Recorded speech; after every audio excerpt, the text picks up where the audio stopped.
എൻ്റെ കുഞ്ഞെ, നിനക്ക് നന്ദി. നീ വരുമ്പോഴൊക്കെ ഞാൻ നിന്നെ സ്വാഗതം ചെയ്യുന്നു. എന്നെ വരാൻ അനുവദിക്കുന്നതിലൂടെ ദൈവം മഹത്തായ കൃപയാണ് നിന്റെ ഹൃദയത്തിൽ ചൊരിയുന്നതെന്ന് നീ അറിയുന്നില്ല. പ്രാർത്ഥിക്കുക. എൻ്റെ സാന്നിധ്യത്തിൻ്റെ പ്രകാശം കടന്നു വരാൻ അനുവദിക്കുക. ഞാൻ നിനക്ക് നൽകുന്നവയെല്ലാം വിശ്വാസത്തിൽ ജീവിക്കാൻ ഇടയാകുകയും ചെയ്യട്ടെ. എൻ്റെ സമ്മാനത്തെക്കുറിച്ചുള്ള ആഴമേറിയ അവബോധത്തിലേക്ക് ഞാൻ നിന്നെ വിളിക്കുകയാണ്.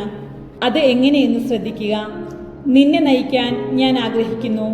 പ്രാർത്ഥിക്കാനായി ഒത്തുചേരുമ്പോൾ ഞാൻ നിന്നോടൊപ്പമുണ്ട്. ഇന്നലെ അവിടുത്തെ ഏറ്റവും അമൂല്യമായ കൊച്ചു സമ്മാനം ആകസ്മികമായി കാണാൻ ദൈവം അനുവദിച്ചതിന് അവിടുത്തേക്ക് നന്ദി പറയുക. ഇതറിയാതെ സംഭവിച്ചു പോയതാണെന്ന് കരുതരുത്. ഒന്നും വെറുതെ സംഭവിക്കുന്നില്ല. ദൈവം നിന്റെ നേർക്ക് ഓരോ നിമിഷവും വെച്ചു നീട്ടുന്നു. സാത്താൻ അവ തട്ടിയെടുക്കാൻ അനുവദിക്കാതിരിക്കുക. പ്രാർത്ഥിക്കുക. ഞാൻ നിന്നെ അനുഗ്രഹിക്കുന്നു.